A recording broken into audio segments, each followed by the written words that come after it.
how do you process like all this stuff? Like, do you have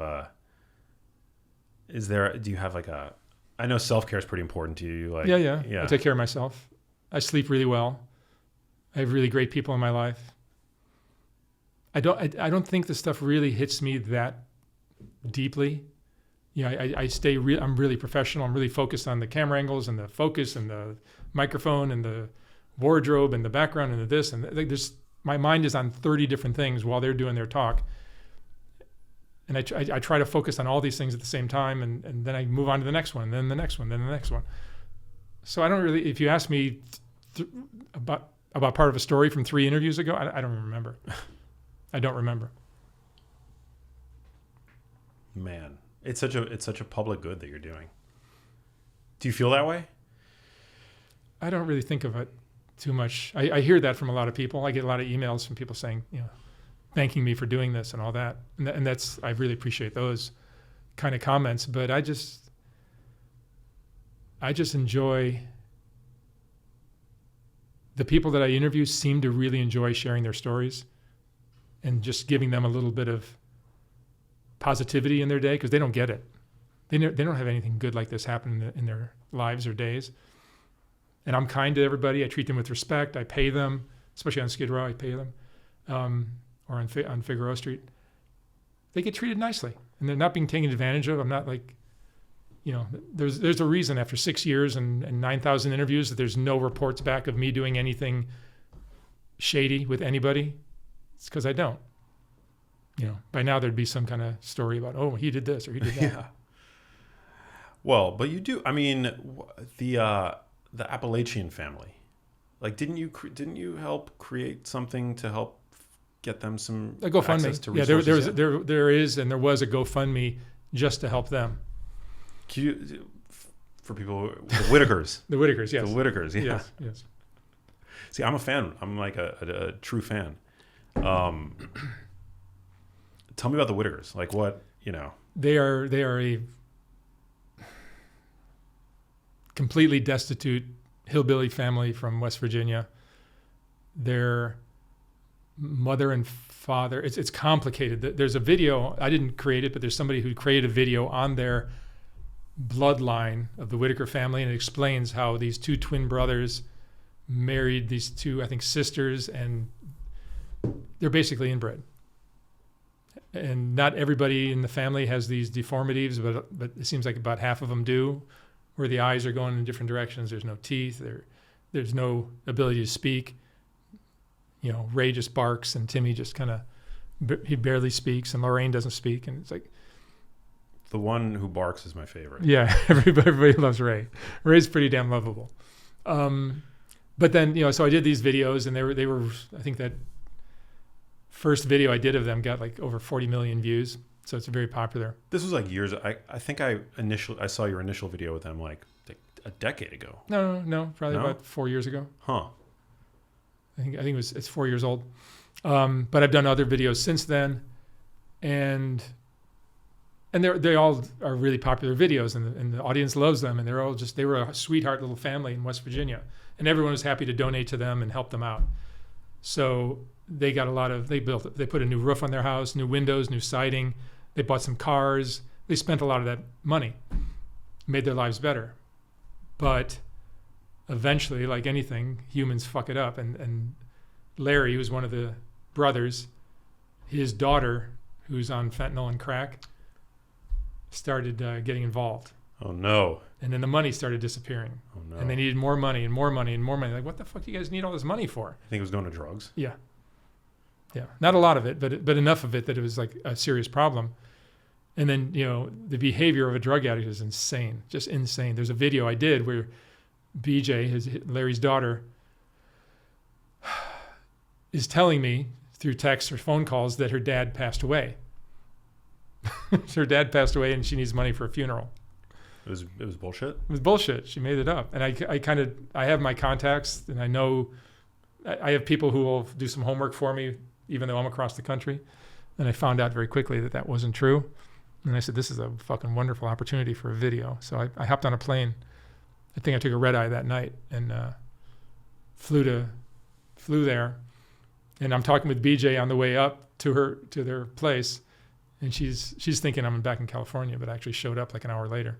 Whoa. And she pulls up in her car with her dad driving. Oh my God. She runs into the trailer and wouldn't even talk to me. And Larry gets out of the car and I go, man, you look awfully good for a guy that's just died. God. It's a pretty hilarious video. Is this West Virginia? This is the very kind of southwestern corner of West Virginia. Super backwoods. Is it? Everyone is broke and on drugs. Wow. Not everyone. There's exceptions, of course, but a lot of drugs there. Wow. So that family is like kind of archetypal, like, or would you say? Well, I mean, they're a pretty extreme case of what goes on there. There are other things similar, but they're probably one of the most extreme cases I've ever heard of. Damn. And they're not, now they're like celebrities because of my stupid videos. Not stupid at all. I can't tell you how many of your videos. I mean, me and my brothers are sharing them all the time.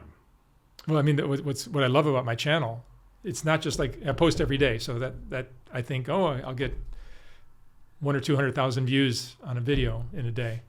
And that's great. But what really is great is people come to my channel, watch one video, and I hear this all the time. They'll binge watch. And they'll watch 6 or 7 of them.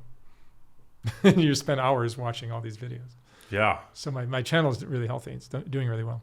Have any of your, and for good reason, have any of your videos garnered like a reaction that was surprising to you? Oh, yeah. That happens a lot. Certain ones I think are just duds, do really, really well. And other ones I think are just gold or just will flop. Doesn't happen a lot, but it has happened. Interesting. Like Johnny Chang, who's this Asian gang member who, make a long story short, found the Lord and his life has changed. I almost didn't even use it because I typically stay away from religion, but you know, he's a good looking dude and he's a good storyteller. So I decided to use it. I figured somebody would enjoy the story. That sucker's got like 7 million views now. Wow. Yeah. I haven't checked, but it's a lot. And that kind of surprise will happen from time to time. Where it's like, I think it's just going to be another 100,000 views or something, and boom, it'll just take off. It's hard to predict sometimes. There was a really profound video interview where you were talking to a detransitioner. It was maybe 1 or 2 years ago. There's been a couple of those. Shapeshifter, is that her name? I don't recall. But it was profound, you know, particularly in light of all the conversation that's now happening about, you know, gender dysphoria and, you know, transgender people. But it was a story that I felt like needed. Oh, yeah. Yeah. Because, I mean, like so many of these people who have transitioned or are detransitioning, I'll ask them, is this just body dysmorphia? Which is what I suspect it is. And almost all of them say yes. I'm doing a couple of talks. I just did one yesterday or day before yesterday, and there's another one, I think, in a week. One of them is with a guy who he had three kids. A guy in central Illinois. He and his wife divorced. She took the daughter up to Minnesota, and shortly after that, and he had a good relationship with her. Everything was cool. She claims that he molested her. So he loses his job. He loses his friends. He lost everything. Spent 6 months in jail because he's now a sex offender. Wasn't convicted. It was just the court process took a long time, and they found out that she made up a story. It was all just like a kid, just maybe a little bit of direction from mom, and he is now trying to rebuild his life, trying to get a job back, trying to get anything, you know, just to rebuild his, you know, he's got a scarlet letter on his forehead now.